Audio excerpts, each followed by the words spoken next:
Hi, welcome to the channel. My name is Kubeir. I'm an ICCRC licensed immigration consultant. And as usual, today is Saturday and we are hosting a Saturday morning live where we do your Canadian immigration processes, news updates, weekly roundup. And this week has been quite interesting. I mean, on Tuesday, we had this great stream with Stephen Murins where he expressed his, not very optimistic views. And it followed immediately the same evening of him obtaining the ATIP notes, which almost solidified his argument. And that is now become the huge talk of the town. There are so many stories about it.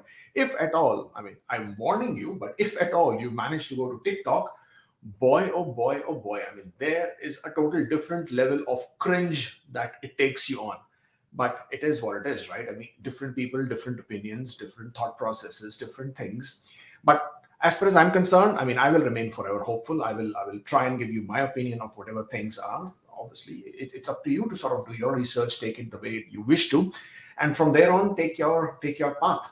But before we get into any of those kind of discussions, and we'll definitely have those discussions, because backlogs, draws, when they will happen, when they won't happen, what's happening with the processing timing, what will be the CRS scores, what should we do, blah, blah, blah, kind of things are on top of everybody's mind. But as normal, what we would first do is do a presentation where we will talk about whatever has happened in the past week briefly, and then we come to few things that I would like to discuss with you, and then we go on with the questions. So hold your questions back, hold it back till we get to that segment. Otherwise, I will just lose them in the feed. All right.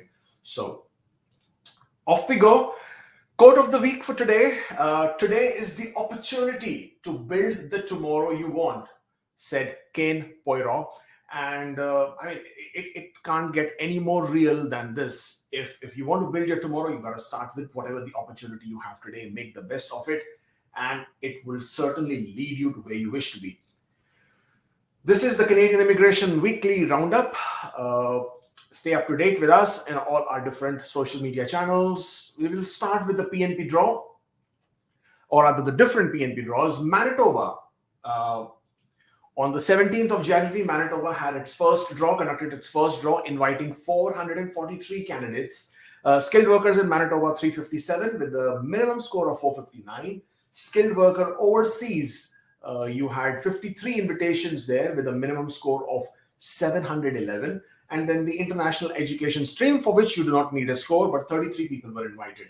Out of this, the express entry streams, 97 people were invited, which is not a very big number, but that is what happened there. British Columbia, the usual suspect on our weekly roundups. The January 18th draw invited 91 tech workers. So BCPNP has a tech draw, whereby if you have a job offer from an employer in British Columbia and you are under a specific IT knock code or a tech knock code as listed on the website, you could then be invited, depending on your score, of course. And the candidates who received invitation in this draw were from the skilled worker and the international graduate subcategories, needing a minimum score of 80. Alberta didn't stay far behind. Actually, on the 5th of January, but you see how Alberta operates, and actually they've had a draw, I think 2 days back as well. The way Alberta publishes is they publish almost 2 weeks after they have conducted their draw. But I know there was a draw on 5th of January, and then they have also conducted another draw, I think 2 days back, inviting about 250 people in each of these draws. So they have already started with a big bang. Now, the minimum score that Alberta shows you, I mean, on their website, on several social media platforms, is significantly low. For example, they would have a minimum score of 300, 315, 320. In this particular one, it was 327.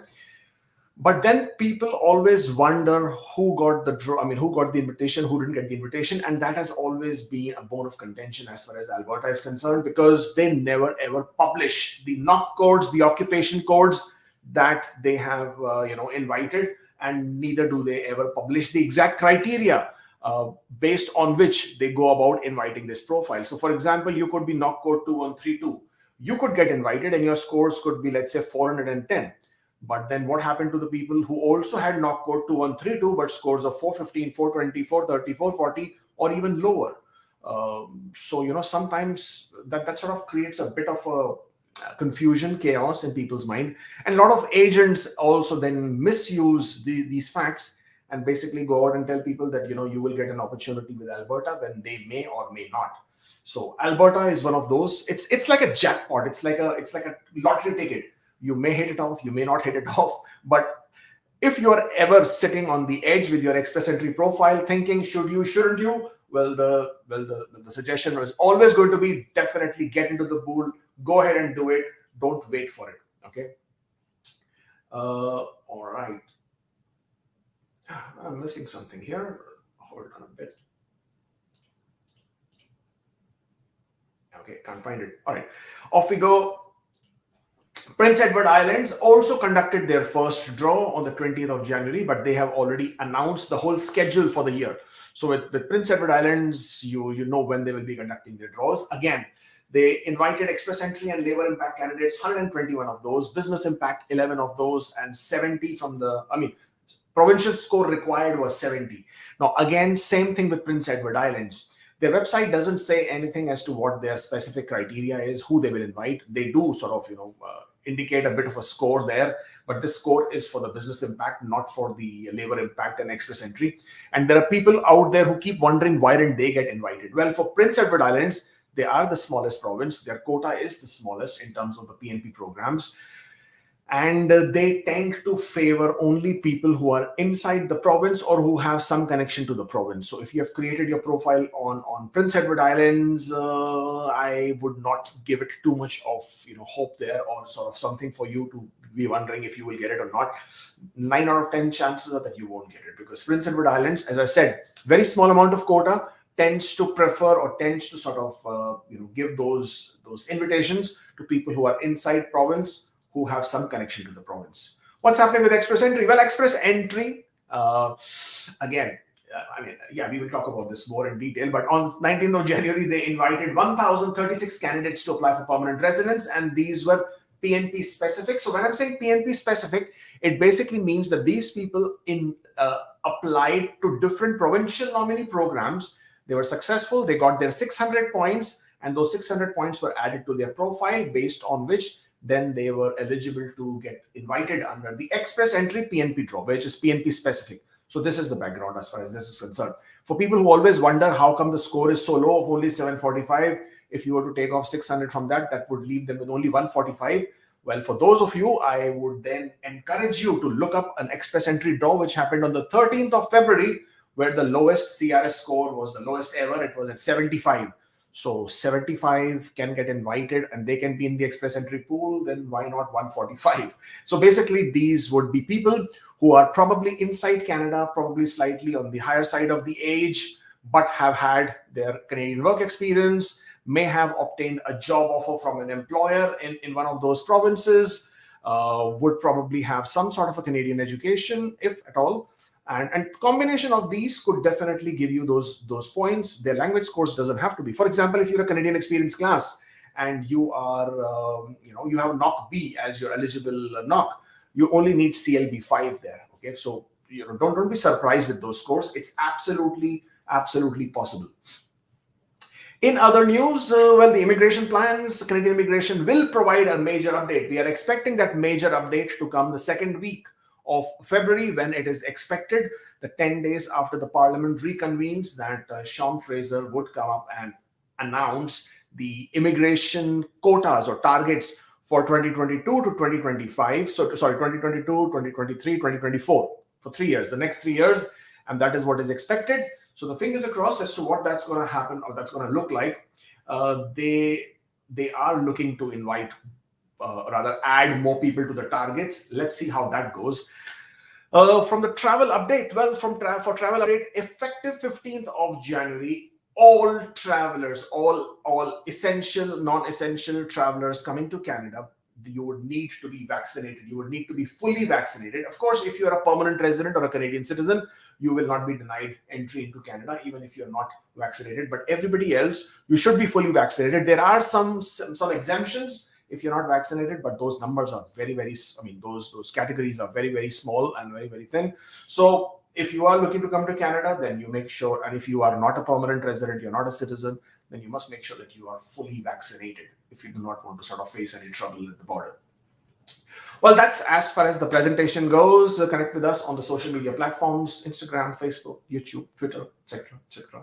And you're more than welcome to connect with us on any of those platforms. So that was the short presentation. I wanted to get it over with quickly because we have got so much more to talk about.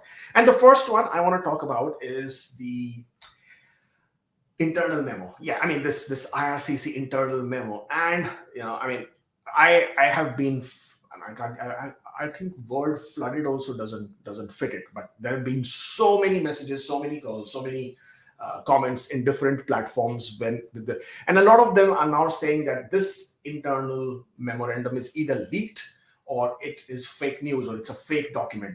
Some lawyers basically went up and said, oh, this could be a fake document. And I'm like, hello, fake document? And some even questioned whether, how can a document like this be leaked? Well, for their information, who basically are not able to understand or comprehend what is happening over here, there is something called ATIP, access to information and privacy. So by law, by right, you can demand to know what is going on in certain government federal departments and what they are doing about certain policies, procedures. As a citizen, as a resident, as an individual in Canada, it's your right. All right.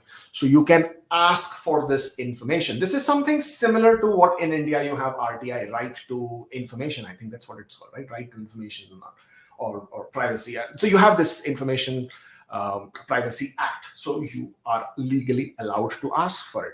And most of the governments, federal governments especially, who are obviously federally accountable, they are required to provide this information to you. So this is how this specific document was obtained. It was obtained by requesting under ATIP, access to information and privacy. So this is not a leaked document. It was not leaked by somebody.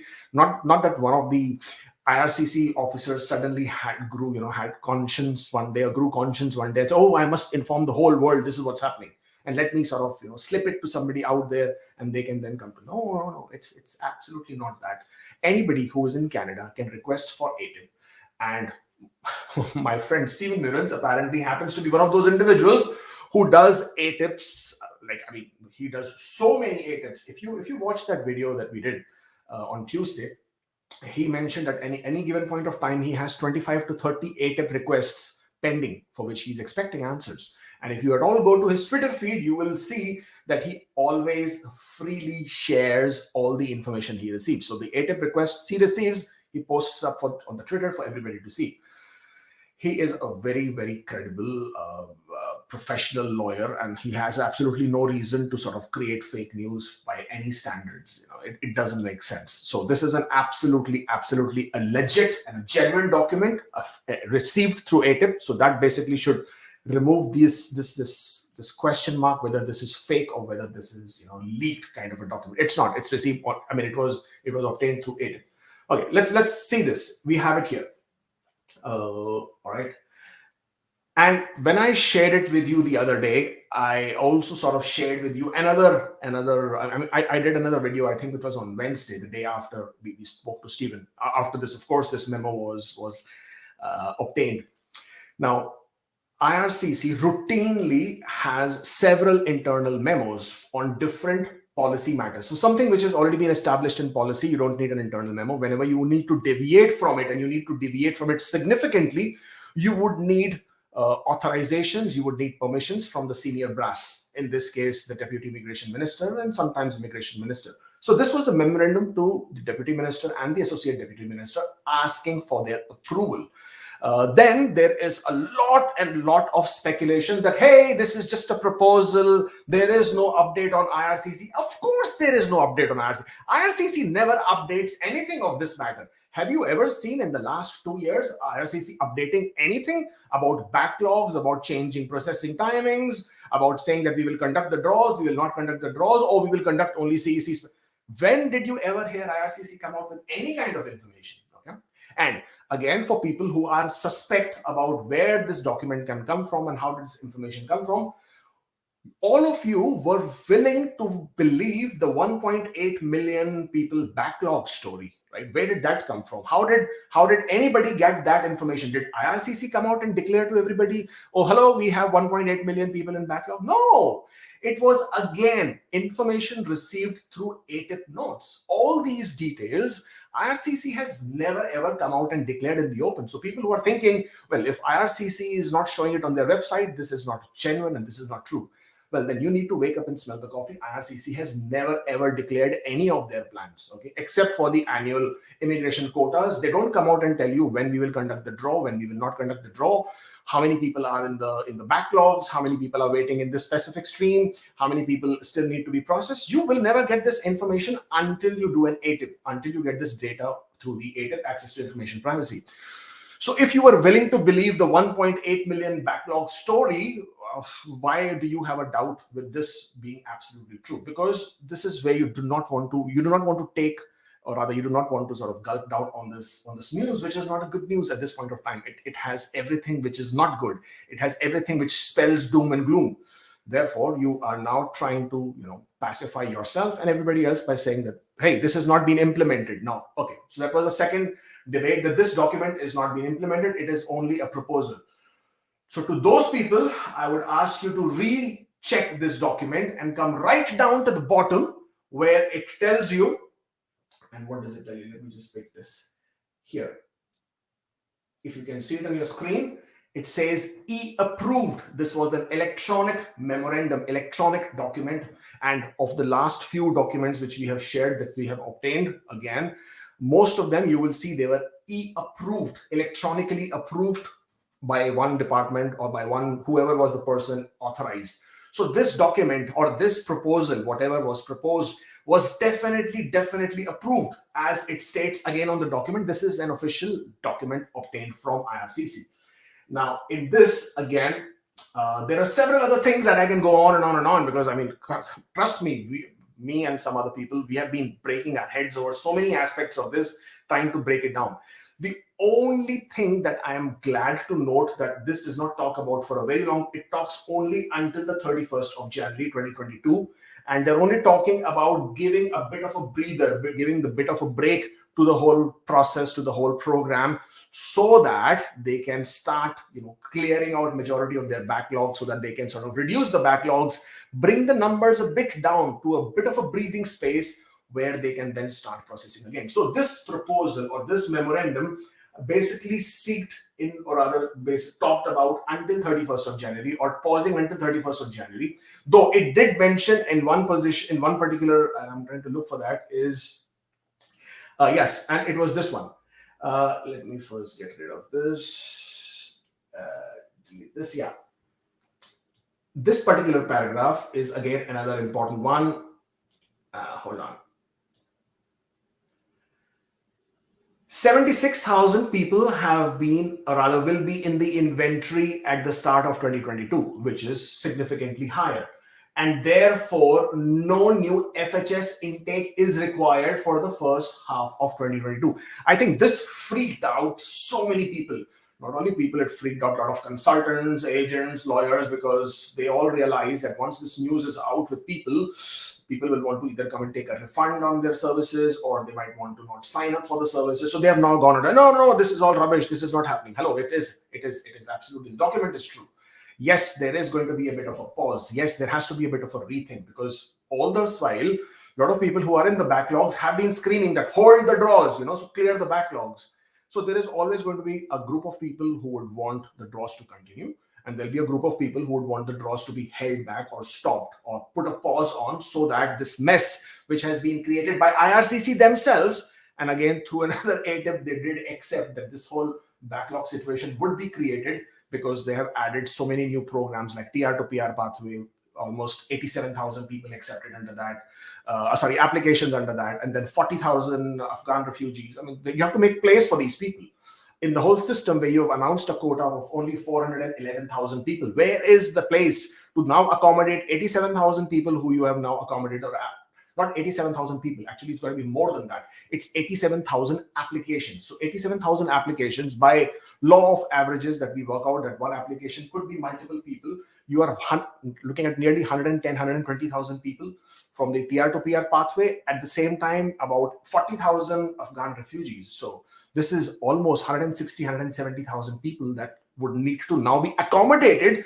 into your targets and quotas where you did not have this place earlier. So where would that come from? Where would the provisions be made? So again, in the same memo, they talk about, boy, oh boy, this is not easy, right? So it talks about under the current options, the FHS admission target could be significantly reduced, with some preliminary scenarios seeing decrease by more than 50% of the 110K that was allocated in the previous plan. So the economic programs, FHS, Federal High Skilled, which is CEC, Canadian Experience Class, Federal Skilled Worker, Federal Skilled Trade category, the total quota for this year, 2022, was 110,500 people. Now, they are looking at options. It is not, if you see, this is the current status. It is not what has been applied, or this is not what is being proposed. They're saying in the current option, they are looking at probably reducing the targets by 50% for the people who come through express entry, Federal Skilled Workers, CEC, etc.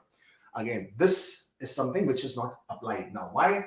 We do not know what has been applied, because as you scroll down the whole document, and I'm sure most of you already have the access to the document, you will see there are these blank spaces. You see this? There is nothing here.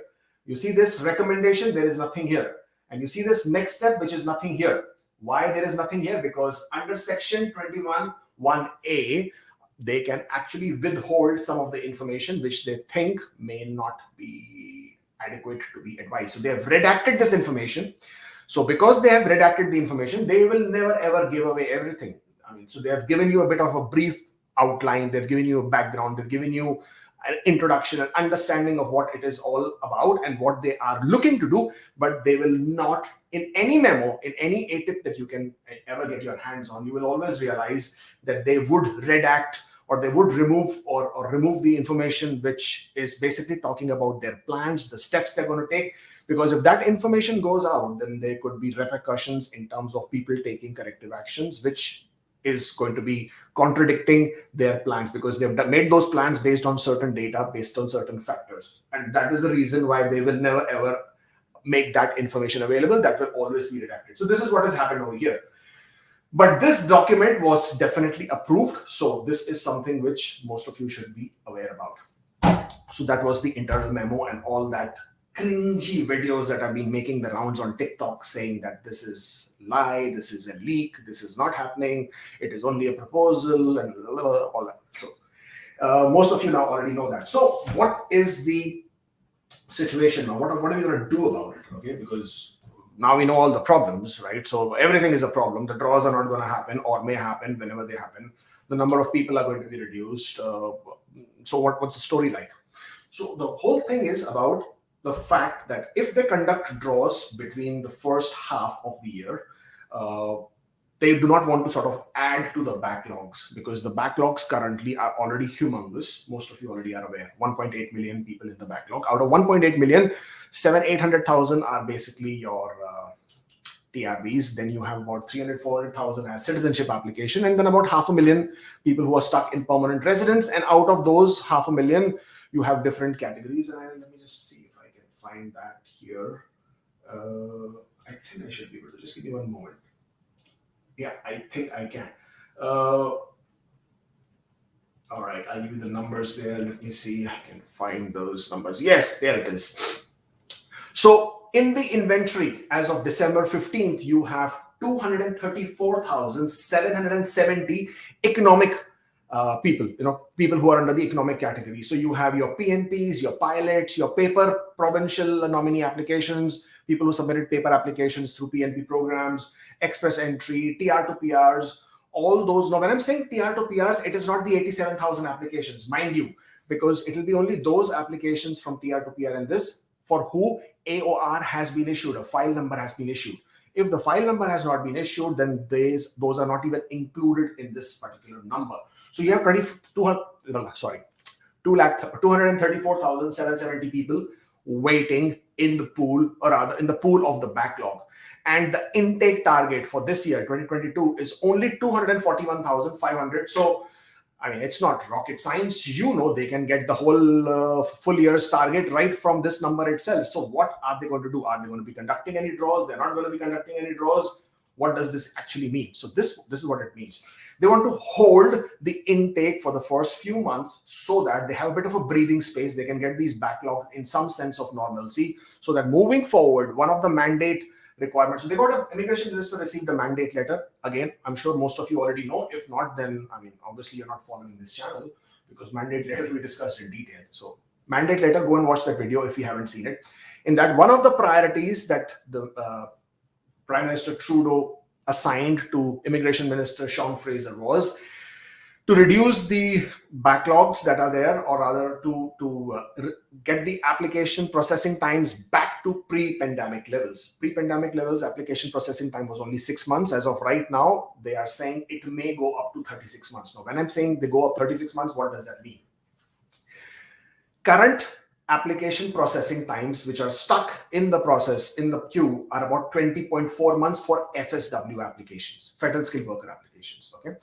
Now, federal skilled worker applications, which are stuck for more than 20 months, it may go up to 36 months, may go up if they do not do anything. Now, what do they mean by they do not do anything? Well, if they continue taking more and more people, they will continue to have a longer queues, and therefore the processing times going forward may go up to 36 months. It's not saying it will go up, it may go up to 36 months if they do not do anything about it. That's the first point. Okay. For Canadian experience class, it is now at somewhere between 7.6 to 8 months. That is the time that they are looking at. So everybody's application is not going to go to 3 months. 3 years. Also, you have to understand the last federal skilled worker draw that happened was in 2020, December 23rd. I'm sure everybody who's in FSW knows that date by heart now. Draw was at 468. Those applications were probably all submitted by March of 2021. 2021. So those will be the last of the batch. So if you calculate 20 months for the applications, it's a significant wait. There are people who are waiting from 2018, 2019. If nothing is done, this will basically lead to a longer backlog, or rather much bigger backlog, and the processing time will go to 3 years, and that is what is being said. And therefore, after that, I think in the month of December, I think 14th December, was it, when they announced this infusion of $85 million to clear the backlogs, or rather to help clear the backlogs. My question again was I tweeted this yesterday, that if you have $85 million and you've already assigned it, where has it been assigned? I would like to see that. I mean, not me. I mean, everybody would like to see that. Where is that $85 million going? I mean, and then Sean Fraser came out on a radio interview yesterday, and he was also being asked about this $85 million by another gentleman who did this broadcast with him on one of these radio channels. And he indicated that this money is being spent towards resources, so basically more staff. It is being spent on digitizing the application process. And then my mind went into the fact that, what digitizing? So it basically means all the paper applications that they already have, whether it's lots of TRP applications, lots of spousal sponsorship applications, they're looking to digitize more and more of those. And at the same time, they have also assigned more resources with the primary attention and focus on family reunification, which basically means towards the spousal sponsorship applications. Of course, during this whole process, there would be something assigned to clearing out the backlogs within the economic program as well. But you have to understand that the priority would still be family reunification. Priority always will be family class, and only after that it would be economic programs. Why? Because the vote bank, and that is where the bureaucracy and the politics plays a part. The vote bank is with the family reunification. The vote bank is not with the economic programs. The vote bank, the people who are going to talk with their votes, and that is where the difference is. That is all with family reunification. So the priority obviously goes to the family reunification. So that is the bottom line there with the $85 million. So the backlogs are real. They're not going to vanish in thin air. So if you were expecting your application to be processed pronto, it's not going to happen. Don't even expect it. If it happens, consider yourself very, very lucky. Why? Because they're not following FIFO. They're not following first in, first out. So if the application was first submitted in 2018, it's not like those will first get the priority in getting processed. Those are also getting processed, but they're also started looking at the newer applications that were submitted. and start looking at that. Mind you, amongst all this, there are also the PNP draws that happened. The whole throughout the year of 2021, 2020, PNP draws continue to happen, and they continue to happen even now. But those applications, the numbers are small. So what we have seen by the past data and past trends, that PNP applications, when I'm saying PNP, I mean in express entry. So if you have a PNP application, you received a nomination, you are in the express entry pool, the chances of your application getting processed, getting cleared is about 16 to 18 months. That is what we are seeing.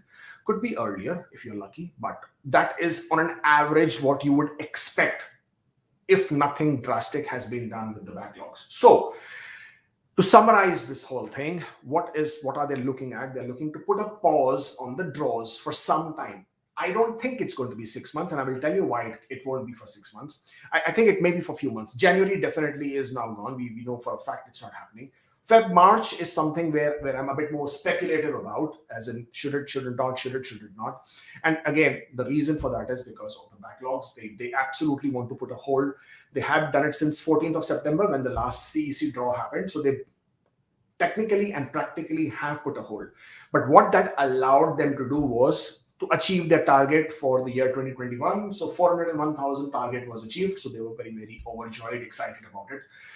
Now that they've realized that this backlog is becoming a humongous problem, they're obviously getting a lot of negative press. They would like to sort of continue with a bit of a hold till they can get this breathing space back.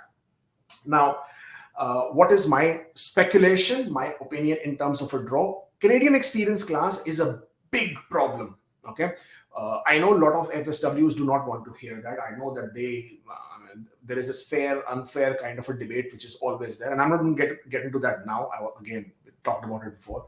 But the big problem is for Canadian experience class. Why? Because a lot of them are now going out of status or have already gone out of status, because if they had only 1 year of work permit, which somehow got completed, 1 year work experience was completed since September 14th, now they are out of status. They have no basic place to figure out what they want to do. So a lot of people are figuring out whether to change their status to visitor, whether to get a new work permit, whether to go back to studying or whatever.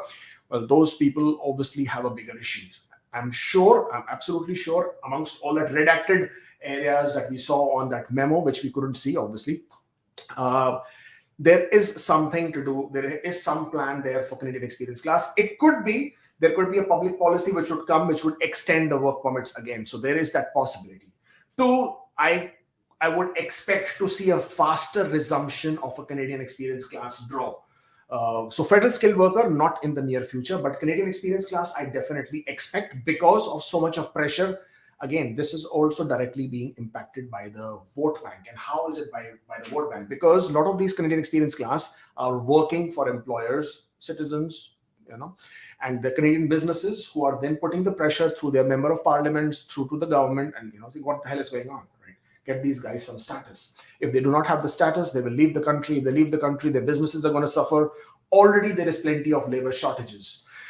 So definitely Canadian experience class is going to get that benefit. It may resume much earlier. I expect Feb, March for Canadian experience class draws to resume. Definitely. I mean, I definitely think that would happen. It's my opinion. Again, speculation, for sure it's speculation. I mean, no inside scoop there. I hope I have it, because then I will be on my next flight to Vegas, because if I can get those kind of inside scoops. But given the circumstances, yes, Canadian experience class to start with. Federal skilled worker program draws, again, as indicated on that memo, if and when they are resumed, they may not be in large numbers. So people who ever thought that this is going to be a big draw, large draw, very, very big draw, not happening. I don't expect those kind of large, big draws even for Canadian experience class. That 27,000 draw which happened last year for 75 CRS, absolutely, I don't think that is happening, because they're looking to cut down on the numbers, okay? Last year they pumped in so much that they have now excess numbers. Now they want to look at cutting down the numbers because they have so much of inventory. They have inventory, and then they have the pool. And the last count on the 4th of January, they had 38,000 Canadian experience class people only in the express entry pool. So they have enough people. And again, as I said, TR to PR, which are in the process. So in terms of achieving their target for this year, they have absolutely no problem. They will achieve it like this. Absolutely no issues there. It's now only managing these backlogs and managing the status of people who will go out of status in Canada, will go become invalid status as the time progresses. So definitely Canadian experience class, I expect Feb, March, fingers crossed. Federal skilled worker, it is absolutely looking that it is going to go further than that. You're looking at probably April to June, if not later on. Now, the reason why they are saying it will be pushed back that much, because applications that would be received in that duration, they will not be processed this year anyways. The processing will, by the time they are finalized and those people will arrive in Canada, it would be 2023 and beyond. And therefore, they will have no issues resuming the draws for federal skilled workers so that those people can be processed and they will be landed in the next year's quota. So that is the indicated plan as per the document, which is what we understand. Yes, there have been few changes after the document was released. The document was dated 24th of November. After that, we have had the mandate letter. We have had the infusion of that budget. And we would now have in February second week the new immigration targets released. Now the new immigration targets released, and again Sean Fraser gave this indication, he is looking at possibilities of increasing the quota for this year itself. So this year's quota, total quota is 411,000 people. He is looking to increase that number, and if that number gets increased, well, brilliant. Then that would accommodate some more people that would have been pushed out to the following year. So this is the story. This is how it is looking like. I'm not trying to sort of, paint a panic picture. I'm not trying to paint extremely unrealistically optimistic picture. I'm just giving you my opinion, my views, my speculation. So I expect CEC's Feb, March. I expect federal skilled worker following that, probably April to June onwards. And if this memo is to go by, then probably the second half of the year is when you will start seeing bigger moment. Yes, now, yeah, of course, we're going to talk about this. All right, hold on a bit.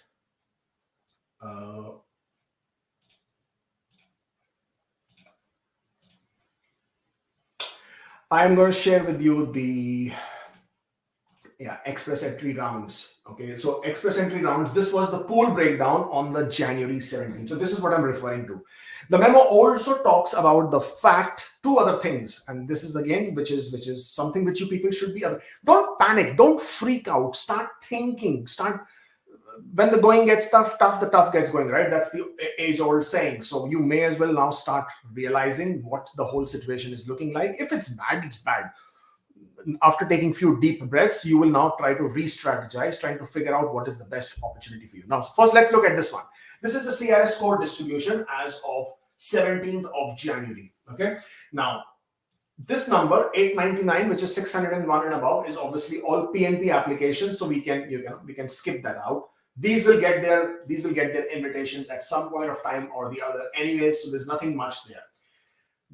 Another big concerning group is this one, 501 to 600, which is 5,000 people. This number has grown. This is a big group of people, 5,000 people. And this is what IRCC is also referring about. They're talking about this group in the sense like if and when they would start conducting the draws, because they do not want to invite large number of people as they have done in 2021. So the draw sizes will be modest. So when we say draw sizes will be modest, it could be anywhere between 1,500 to 2,500 ITAs per draw.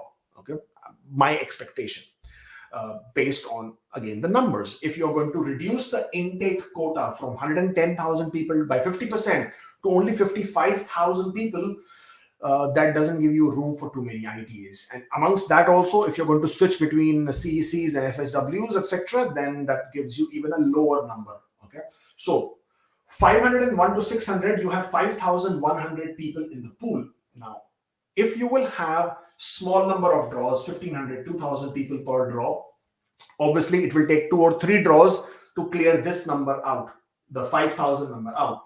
Then you will come to this number, 491 to 500, which at this point of time is only 2,738 profiles, 2,738 profiles. Again, not a lot of profiles there. It could basically get cleared within 1 to 2 draws. Now, that basically means already 4 to 5 draws we are looking at, which would clear off this big chunk of number. And this is as of today.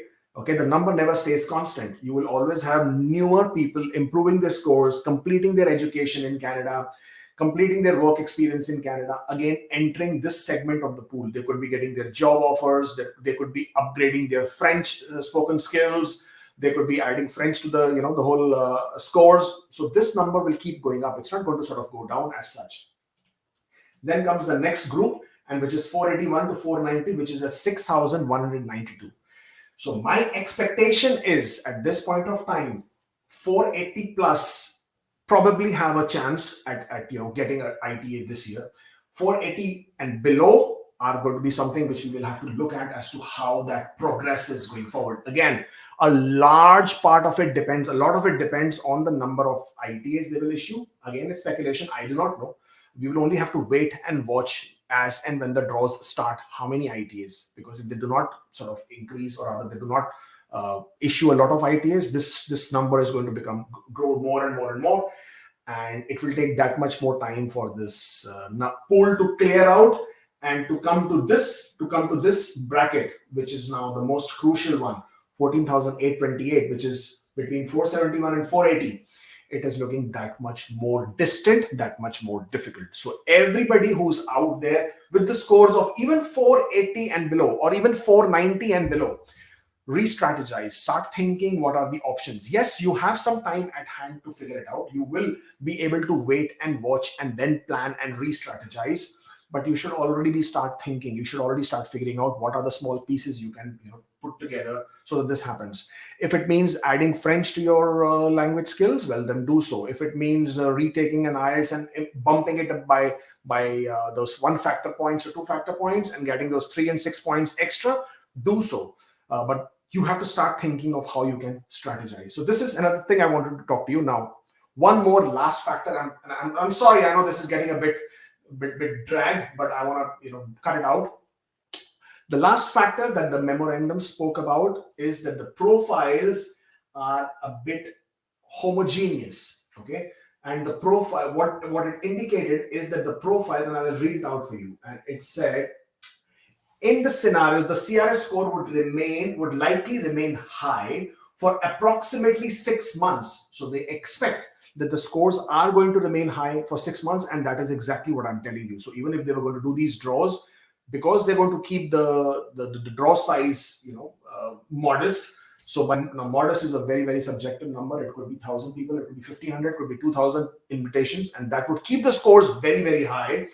And candidates with these scores that have a very high human capital also tend to be very homogeneous. Homogeneous basically means same or similar. Basically, which means they all have high language proficiencies, education levels, significant work experience, and potentially arranged employment. Is that a bad thing? Of course not. That is, hello, Canada, wasn't this what you were looking for? These were the brilliant profiles you wanted. These were the top cream of the profiles you wanted in the first place. Now that you're getting it, now that's an issue. Well, the situation here is that this also now indicates, not that it wasn't already indicated, not that we've already not spoken about before, and this also indicates the occupation-based choice of profiles. And as we go towards the end of the year, and as we probably go towards the following year, which is again 2023, you would start seeing changes coming into Express Entry, changes coming into the whole immigration program, where they will start looking at people who they can pick in terms of their knock codes, in terms of their occupation profiles.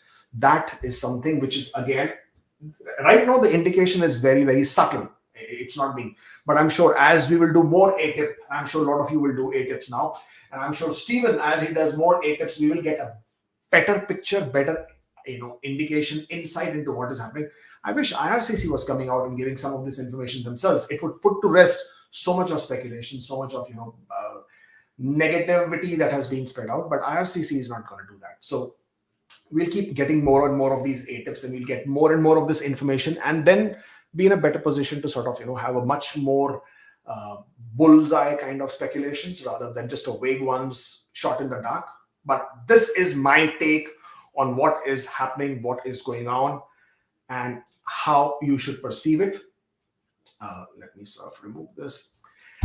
Right, that was that. And if you guys are still here, then you should most definitely subscribe to the channel, okay? Because I want to see those numbers going up. Right, there you go. The button's here, I think. Yeah, so click on that subscribe. And also don't forget to hit on the like so that we can see the likes going up and the numbers and the video getting a bit more exposure and more people getting to watch it, so that they can also get the same kind of help that you probably are getting, or insight that you're getting. Now, solutions. And that is what I promised earlier, that I would offer you something as an overview of all PN. Now, solutions, as far as most of you, again, people who have been waiting, who have been looking at it for such a long time, you already know what you're going to do. Not too many options. So first one, which most people will be looking at, would be the PNP options. Now your attention, even if you're at 490s now, your mind is racing and your attention is going to get diverted towards provincial nominee programs. Some of you may already be looking at possibilities of coming to Canada as a student. So you want to come and study in Canada, and then that pathway is pretty much definitive, right? I mean, they've been showing, they made it abundantly clear that their attention, and they would always give a lot of options to people, or rather the options are available. They would give a lot of attention and focus and importance and advantage to people who are currently inside Canada, who are studying, working in Canada. So those people will always have some or the other option to regularize their pathway and become permanent residents. So that will always work. Third would be seeking a job offer, which to say is very easy, to get is extremely, extremely difficult. But if you're lucky to get that, then, by all means, that will also sort of, help you get through. And fourth, whether some of you agree with me or not, then French speaking skills, French as a second language, is a great, great option to add, because not only does it bump up your score, whether it's express entry or Saskatchewan or any of these other factors where they give you additional points for French, it also opens up some doors in terms of options. Plus, as and when you do come to Canada, you will be much more employable because you are now bilingual. So job opportunities will be much more available to you. Even the pay packages will be much more desirable versus not having French as a second language. So that opportunity would be much more available to you. So as far as the different PNPs are concerned, let's start with the Atlantic provinces. Prince Edward Islands, nothing much happening there. Nothing much to talk about there. The other three, Nova Scotia, New Brunswick, Newfoundland and Labrador. Nova Scotia, again, they have this labor market priority stream where always have an active express entry profile. If you are one of those knock codes that they choose that they want to bring into their province, you might land up with a notification of interest. So always have an active express entry profile. So Nova Scotia is one of those. Between New Brunswick and Newfoundland and Labrador, both are very, very promising provinces. With Newfoundland and Labrador, you have I'm expecting, as of right now, they haven't announced it yet, but I'm hoping that just like they did it last year, they would probably add this new stream of inviting highly skilled people of certain occupation codes under agriculture, engineering, information and technology, marine sciences, ocean sciences. So these occupations were listed as high in demand, and they did invite 600 people who otherwise had no option because age was not the criteria. Language skills were really, really low, CLB 5, or I think that what is it wanted. Education was not really a big criteria as long as you had the relevant work experience. So Newfoundland and Labrador, I'm looking forward to them probably doing something of the same type. New Brunswick, always keep an eye on their website. They keep announcing recruitment initiatives or information sessions. They're more geography based, so they invite from certain countries, from certain places in the world. And if you are one of those, definitely take part in that. Always get to the queue first because they close up very quickly. So that's the 4 Atlantic provinces. Quebec is a different beast by itself, in the sense like they have a different immigration program. And French is again going to be a big one there, because in the ARIMA portal, the scores that you will get as a French speaker are significantly higher. Otherwise, you don't have much of an option there. Coming to Ontario now, Ontario is a big one. Ontario has been lobbying to get a bump in their immigration quota. So their immigration quota at this point of time is roughly 8,250. They actually went ahead and nominated 9,000 people this year, 750 more than their quota. So basically, they took 750 out of this year's quota, which is all right, because they keep doing this. It's on a rotational level. But they have asked to double their quota because their population is growing. The province is growing. It's much larger than the comparative other provinces. And if at all they are given an approval for their quotas to be doubled, then again, you're looking at some significant changes, not changes, but significant number of people getting benefit of that. At this point of time, their human capital priorities stream is the most popular, because most of you people outside Canada, federal skilled workers, that is the most desirable, most sought after immigration stream, because you don't need a job offer. Okay, the whole program is very, very simple and straightforward. The only criteria at this point of time, which most of you have a problem with, is their upper cutoff limit, which is fixed at 467. Their upper limit is fixed at 467 because they would always, historically, they conducted their upper cutoff in tandem with the express entry, last express entry draw. The last express entry draw was at 468, so they keep it at 1 point less, because they always felt that if they were to invite people more than that, it would be wasted, because most of those people would go with express entry anyways, right? So they somehow stuck with that. For some reason, I don't know if they got the memo or not, that IRCC is not conducting any draws in 2021. And now for the first 6 months also, it's looking quite a big question mark. So if Ontario changes that, or if Ontario chooses to change that, then it is a big, big jackpot for a lot of you out there. Okay, I mean, not that it is not a jackpot for others. It is always a jackpot for whoever gets that.